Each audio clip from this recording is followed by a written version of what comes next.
الحمد للہ وکفا وسلام علی عبادہ الذین اصطفیٰ اما بعد۔ وعدے کی پابندی کرنا ہمارے دین کا حکم ہے۔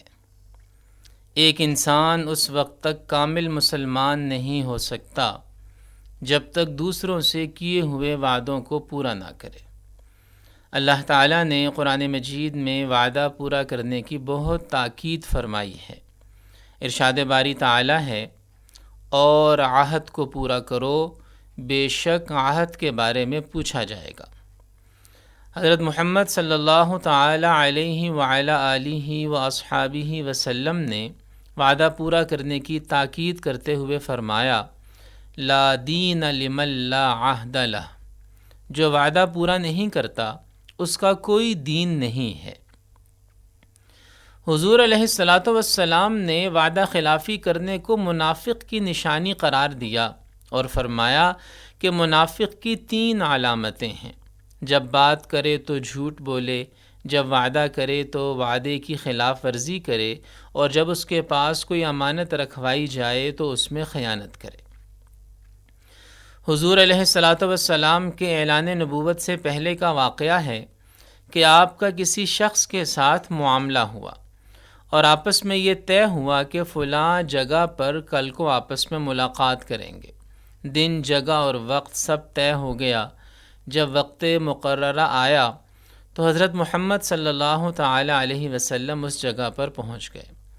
آپ علیہ الصلاۃ والسلام وہاں جا کر کھڑے ہو گئے، مگر وہ شخص جس سے وعدہ کیا ہوا تھا وہ اس جگہ نہیں آیا۔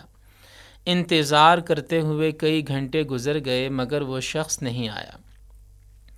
روایات میں آتا ہے کہ 3 دن تک مسلسل حضور علیہ الصلاۃ والسلام نے اس شخص کا انتظار کیا۔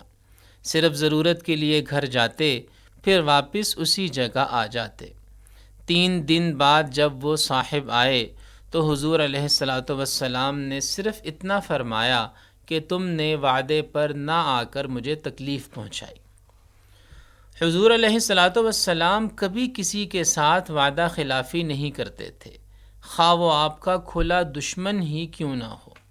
غزوہ بدر کے موقع پر مشرکین مکہ نے حضرت حذیفہ رضی اللہ تعالی عنہ کو گرفتار کر لیا اور پھر اس شرط پر آزاد کیا کہ وہ غزوہ بدر میں ہمارے خلاف شریک نہیں ہوں گے۔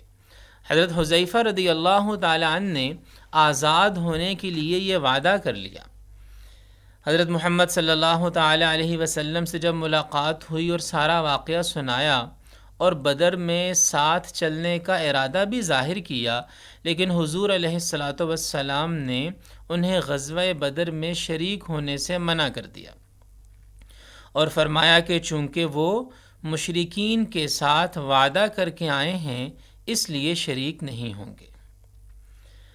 حدیبیہ کے معاہدے میں کافروں نے ایک شرط یہ بھی رکھی تھی کہ اگر مکہ مکرمہ کا کوئی شخص مسلمان ہو کر مدینہ منورہ جائے گا تو مسلمانوں کے لیے ضروری ہوگا کہ وہ اسے واپس مکہ مکرمہ بھیجیں، اور اگر کوئی شخص مدینہ منورہ چھوڑ کر مکہ مکرمہ آئے گا تو قریش کے ذمے یہ نہیں ہوگا کہ وہ اسے واپس مدینہ منورہ بھیجیں۔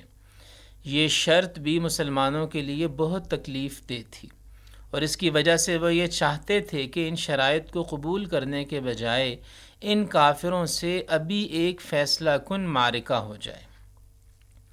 ابھی یہ معاہدہ لکھا جا رہا تھا کہ قریش کے نمائندہ سہیل بن عمر کے اپنے بیٹے حضرت ابو جندل رضی اللہ تعالیٰ عنہ جو مسلمان ہو چکے تھے، کسی طرح قریش کی قید سے نکل کر نبی کریم صلی اللہ علیہ وسلم کے پاس پہنچ جاتے ہیں۔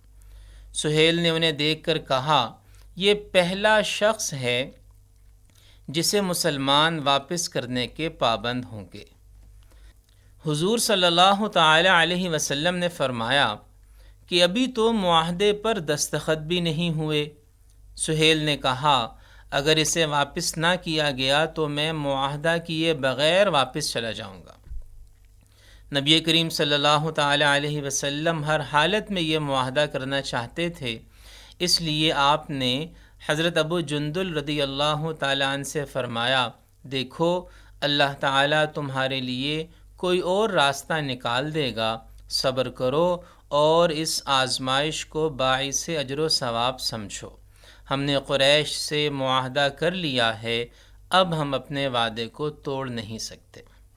وعدے کی پابندی کرنے سے انسان کی عزت میں اضافہ ہوتا ہے اور لوگ اس پر اعتماد کرتے ہیں۔